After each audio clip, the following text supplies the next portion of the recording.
This is the sway bar link on a 2015 Chevrolet Silverado 1500. What it does, it sway bar connects on this side and the other side to the lower control arm on the front wheels. And basically it keeps the vehicle from rolling when you make a left or right hand turn. It basically keeps it level, keeps it from swaying, keeps it from rolling over. You can see here it's got these bushings on the top and bottom. It's just simply a bolt that runs from the control arm up into the sway bar right here. These bushings don't look that bad, but this one here is getting a little bit compressed. It's starting to crack right there. This definitely needs to be replaced. I'll show you what the other side looks like. This is the right side, and you can see it's in a whole lot worse shape. Top bushing here is completely gone, and so is the bottom. So it's just basically rattling in here, doing no good. That's got to be replaced. Here are the replacement parts, still in their packaging, all nice and new. These are the Master Pro, got these at O'Reilly's. I'll slap this on, shouldn't take that long.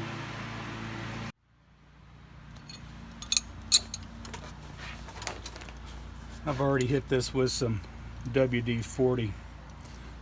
That should be ready to come off.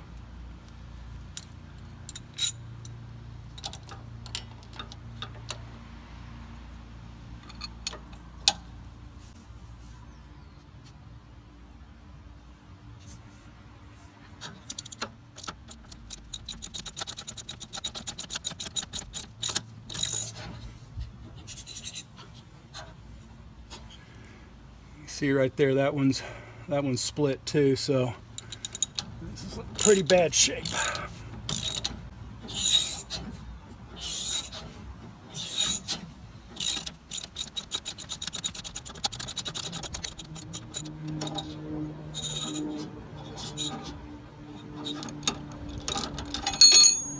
There it is.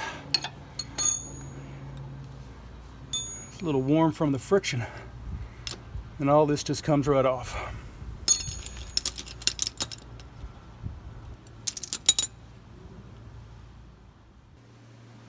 Now when you put these on, you do want to put these grommets the way they're situated. There's the top, spacer in the middle. You want those grommets to fit up in like that, so you've got the rounded side here up against the washer. This goes on top, this one goes on bottom. It goes in just like that. I'm gonna go hit this with some carb and choke cleaner on where the bushings are going to be sitting. Just kind of clean that up, get some of that grime off of it. Alright, so we're just going to put it back together. So you've got your rod. It's going to feed up underneath. Put your grommet on like that. Put that little spacer part like that. Get up in there. There's another grommet goes on there. I have to get a pry bar and pry that up so I can get all that together, aren't I?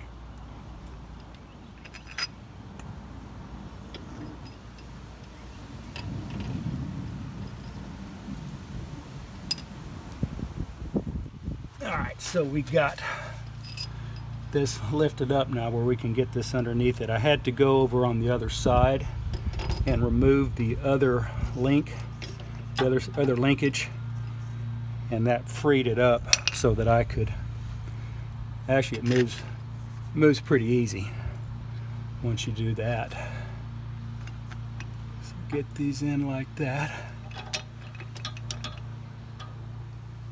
Slide that up through it.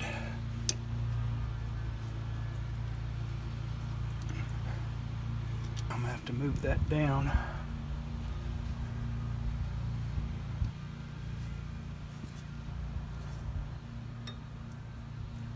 So I can get the washer and the nut on it. I can't do it the way it is right now.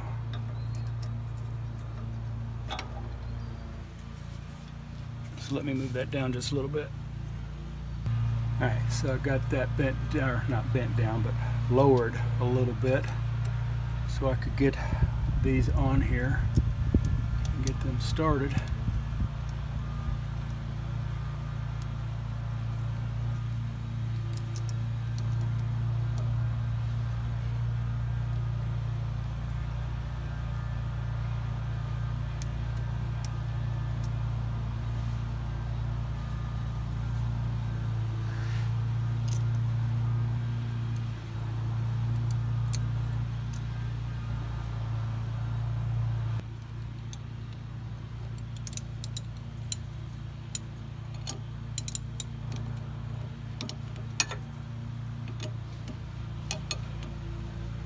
Hell, these aren't 15s.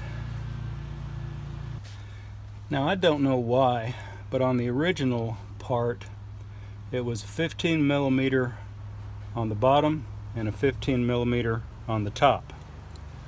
On the replacement part that I picked up, it's 15 millimeter on the bottom and it's 16 millimeter on the top. I don't have a 16 millimeter wrench. I don't think that's a common wrench in the toolbox. Let me know. Leave me a comment down below. Do you have a 16 millimeter wrench? I've got the sockets, but I can't get up in there with a socket. There's not enough room. So here's a trick for you. If you don't have a 16 millimeter wrench, a 5/8 standard size wrench will also work. Look at that, fits right on there. We are in business. If you guys are getting some value out of this, why don't you leave me a comment down below and give this video a thumbs up. I'd appreciate that. And if you're not a subscriber yet, why not? Go ahead and subscribe right now. Ring that notification bell and you'll get notified each and every time I upload some new content. So go ahead and do that. Yeah, I am having just a little bit of problem getting this started.